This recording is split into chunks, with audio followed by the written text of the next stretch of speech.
ডিমৌ উচ্চতৰ মাধ্যমিক বিদ্যালয়ৰ পৰা অৱসৰ গ্ৰহণৰ দিনটোতে শিক্ষয়িত্ৰী বন্দনা নাথে উন্মোচন কৰিলে এখনি কাব্যগ্ৰন্থ উষা বনত শব্দৰ বিন্যাস।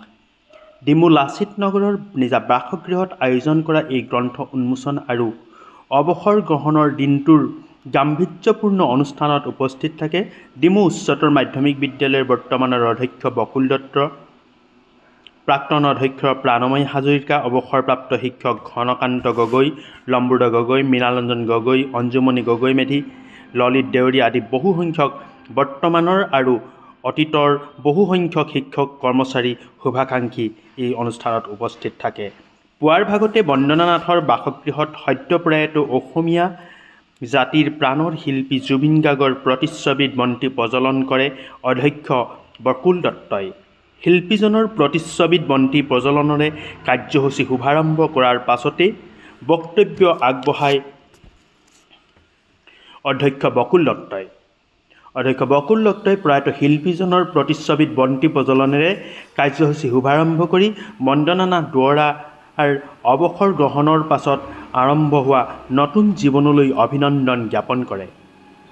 বকুল দত্তই কয় যে বন্দনা নাথ দুৱৰা বিদ্যালয়ত কৰ্মৰত সময়ৰ পৰাই সাহিত্য সংস্কৃতি আদি বিভিন্ন দিশত জড়িত হৈ আছিল। তেওঁ উল্লেখ কৰে যে তেখেত যিখন কাব্যগ্ৰন্থ প্ৰকাশ কৰি আজি উন্মোচন কৰাৰ ব্যৱস্থা কৰিছে সেয়া এক মহৎ কাম আৰু এই গ্ৰন্থখনে সমাজৰ পৰা সমাদৰ লাভ কৰিব বুলি উল্লেখ কৰে আৰু বন্দনা নাথৰ নতুন জীৱনলৈ অভিনন্দন জ্ঞাপন কৰি নিজৰ বক্তব্য আগবঢ়ায়। অৱসৰৰ প্ৰাক আজিৰ অনুষ্ঠানটো বাইদেৱে যি মনে আগবাঢ়িছে তেখেতৰ কৰ্মৰ অভিজ্ঞতাৰে তেখেতে এখন কবিতা পুথি লিখিছে। বিদ্যালয়ত থকা অৱস্থাতো তেখেতে সাহিত্য আৰু আমাৰ যিখিনি সাংস্কৃতিক আৰু কবিতা আদিতে তেখেতে ওতঃপ্ৰোতভাৱে জড়িত আছিল। প্ৰতিটো ক্ষণতে বিদ্যালয়ত জড়িত আছিল। গতিকে সেই সকলোবিলাক অভিজ্ঞতা সামৰি তেখেতে আজি যিখন কবিতা পুথি আপোনালোকৰ হাতত তুলি দিবলৈ লৈছে, গতিকে মই আশা কৰোঁ সকলোৱে সেই কবিতা পুথিখন আপোনালোকে সাদৰেৰে গ্ৰহণ কৰিব আৰু তেখেতৰ ভৱিষ্যতৰ উজ্জ্বল কামনা কৰিছোঁ আৰু সাহিত্যৰ দিশত তেখেত আগবাঢ়ি যাওক আৰু আজিৰ পৰা তেখেতৰ যি নতুন যাত্ৰা সেই নতুন যাত্ৰা অব্যাহত থাকক। আমি সকলোৱে তেখেতক অভিনন্দন জ্ঞাপন কৰিছোঁ আৰু দীঘলীয়া বক্তব্য নাৰাখোঁ। মই এই চমু বক্তব্য সামৰণি মাৰিছোঁ। পুনৰবাৰ সকলোকে মই শ্ৰদ্ধা জ্ঞাপন কৰিছোঁ। ডক্টৰ ছাৰক ধন্যবাদ জ্ঞাপন কৰিছোঁ। ইয়াৰ পিছতে বাইদেউ তথা বাইদেউ পৰিয়ালবৰ্গই বন্দনা নাথ তথা উষাধৰ দুৱৰাৰ পৰিয়ালবৰ্গৰ তৰফৰ পৰা অভ্যাগতসকলক বিশেষভাৱে সম্বৰ্ধনা জ্ঞাপন কৰা হয়। প্ৰাণমণি হাজৰিকা ছাৰ। সম্বৰ্ধনা জ্ঞাপনৰ পাছতেই বন্দনা নাথ দুৱৰাই লিখি উলিওৱা এখনি কাব্যগ্ৰন্থ উষা বনত শব্দৰ বিন্যাস শুভ উন্মোচন কৰে ডিমৌ উচ্চতৰ মাধ্যমিক বিদ্যালয়ৰ অৱসৰপ্ৰাপ্ত বিষয় শিক্ষয়িত্ৰী দীপালী দত্ত শইকীয়াই।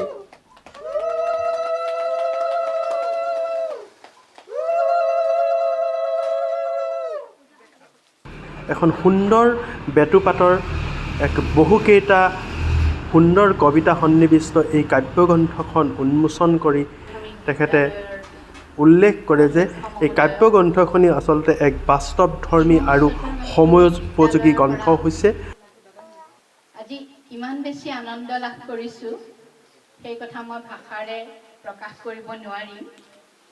আজি কেইদিনমানৰ আগতে যেতিয়া বন্দনা নাথে ক'লে যে মোৰ অৱসৰ গ্ৰহণৰ সময় আহিছে আৰু আমি সকলোৱে একেলগ হ'ম বুলি ভাবিছোঁ, বাইদেউ আপুনি আহিব।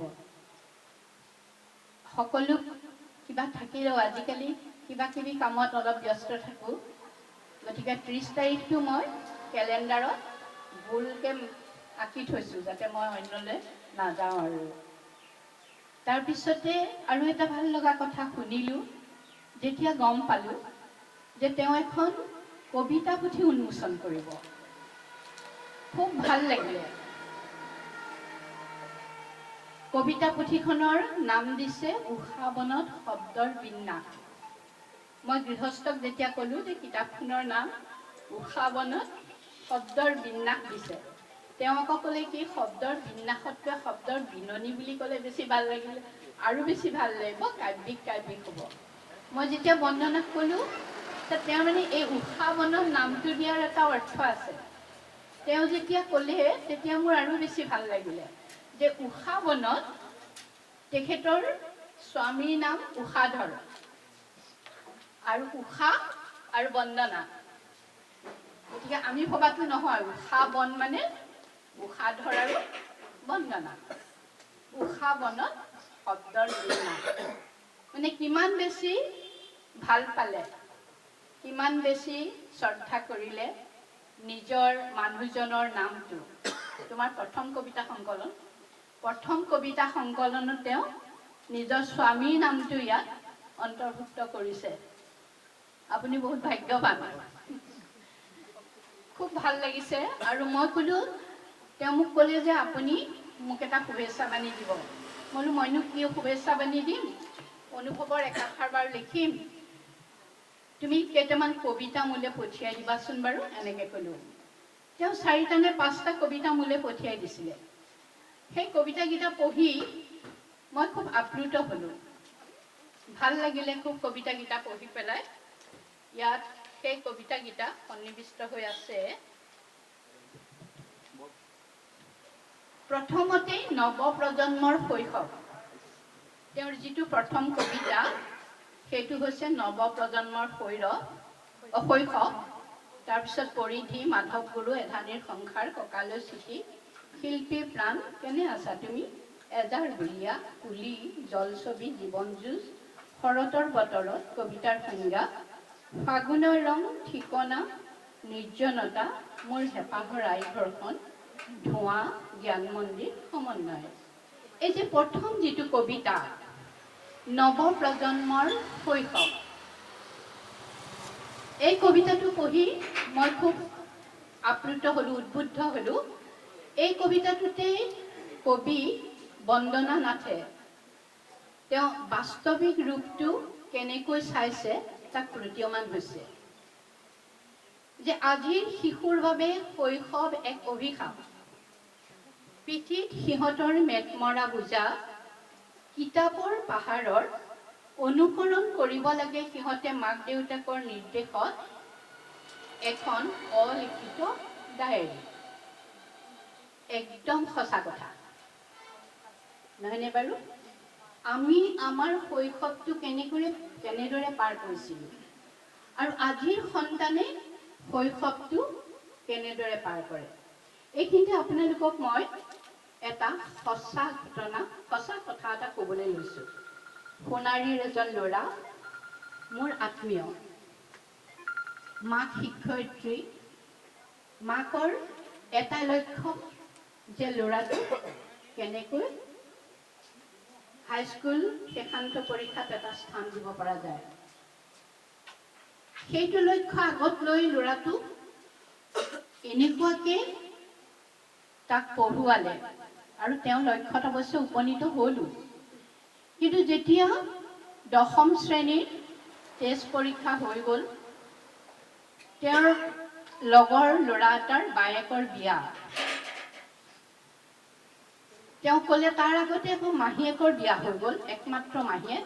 মাকে কিন্তু মাহীয়েকৰ বিয়াখনত যোগদান দিবলৈ নিদিলে, কাৰণ পঢ়া ক্ষতি হ'ব। তেওঁ নিজেও নগ'লে আৰু ল'ৰাটোকো নিদিলে। সেই যে টেষ্ট পৰীক্ষাৰ পিছত, বাছনি পৰীক্ষাৰ পিছত যেতিয়া ক'লে যে ল'ৰাটোৰ লগৰ ল'ৰা এটাৰ বায়েকৰ বিয়া, সি ক'লে যে টেষ্ট পৰীক্ষা হৈ গ'ল, মই বিয়াখন আজি উপভোগ কৰোঁ। গ'ল সি, গৈ দিনটো থাকিলে। গধূলি যেতিয়া হ'ল, মাকে গৈ তাক বিয়া ঘৰৰ পৰা লৈ আহিলে। তই থাকিব নালাগে, কাৰণ তোৰ টেষ্ট পৰীক্ষা শেষ হৈছে, তোৰতো ফাইনেল পৰীক্ষা শেষ হোৱা নাই, গতিকে লৈ আহিলে। আৰু ল'ৰাটো খুব গান ভাল পাইছিলে। সি কেছেট আনিছিলে, CD আনিছিলে। মাকে এদিন কেছেট CD চব ভাঙি পেলালে যে গান শুনি তই পঢ়িব নোৱাৰ। ল'ৰাটোৱে সঁচাকৈ মেট্ৰিকত ষ্টেণ্ড কৰিলে, হাই ছেকেণ্ডেৰী ভালকৈ পঢ়িলে, মেডিকেল পঢ়িলে, ডক্টৰ হ'ল। এতিয়া ল'ৰাটো পুনেত চাকৰি কৰি আছে। এই যে পুনেত চাকৰি কৰি থাকোঁতে তাৰ লগৰ ল'ৰা এটাৰ ভনীয়েকৰ বিয়া হৈছিলে ৰাজস্থানত। সি ৰাজস্থানত বিয়া খাবলৈ গ'ল। তেতিয়া মাকে কৈছে যে তুমি ক'ত আছা? বোলে মই ৰাজস্থানত আছোঁ। বোলে মোৰ লগৰ ল'ৰা এটাৰ ভনীয়েকৰ বিয়া, তেতিয়া তুমি উপভোগ কৰা।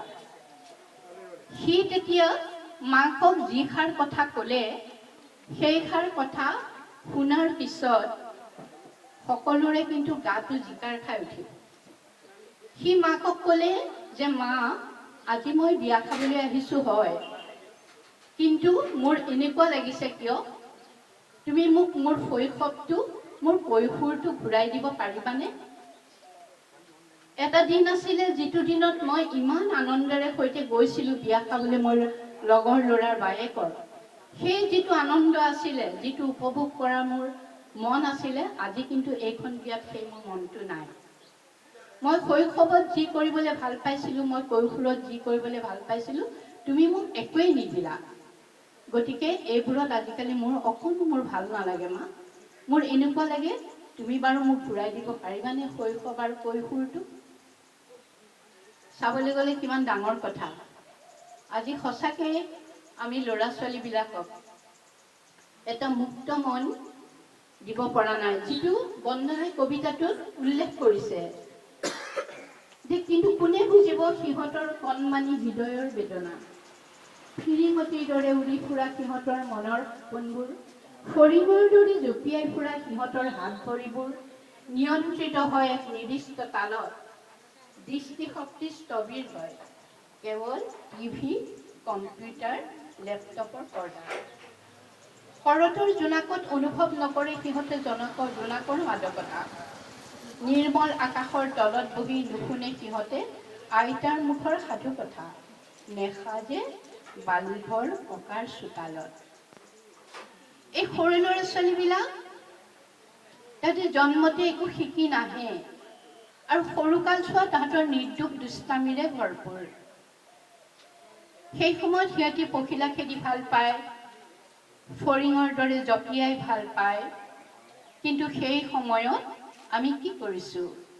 গতিকে আহক আমি সকলোৱে সেই কথাটো উপলব্ধি কৰোঁ যে নতুন প্ৰজন্মক আমি প্ৰকৃতিৰ লগত মিলিবলৈ দিওঁ, প্ৰকৃতিৰ লগত তেওঁলোকৰ এটা আত্মিক সম্বন্ধ গঢ়ি তোলোঁ, যিটোৱে তেওঁলোকক ভৱিষ্যতে মানৱীয় প্ৰমূল্যবোধবিলাক গঢ়ি তোলাত সহায় কৰিব।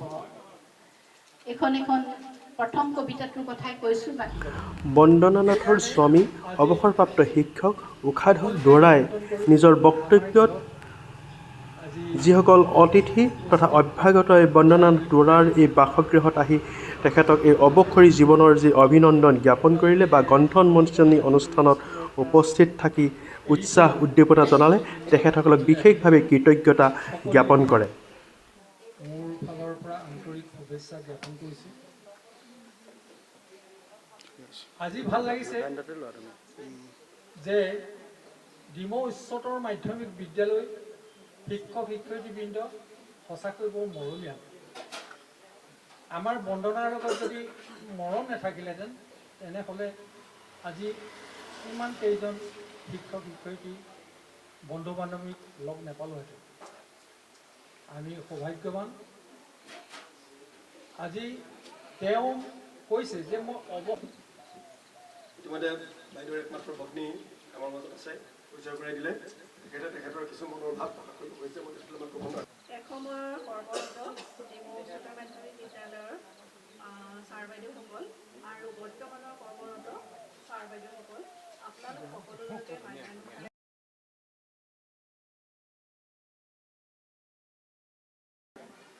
প্ৰথমতে ক'ব বিচাৰিম, আচলতে কিতাপখনৰ কথা মই এদিন জেঠাইৰ মুখেৰে গম পালোঁ। তেওঁ ফোন কৰি ক'লে যে এনেকৈ কবিতা পুথি এখন উলিয়াবলৈ লৈছোঁ আৰু তুমি বেটুপাতটো অংকন কৰিব লাগিব, পাৰিবানে সুধিলে। আৰু মই ক'লোঁ যে পাৰিম, আপুনি খালি কবিতা কেইটামান মোলৈ পঠাব আৰু কেনেকুৱা হ'ব আইডিয়াটো লৈ পেলাই মানে বনাব লাগিব। তাৰপিছত তেওঁ কেইটামান কবিতা পঠালে, চালোঁ।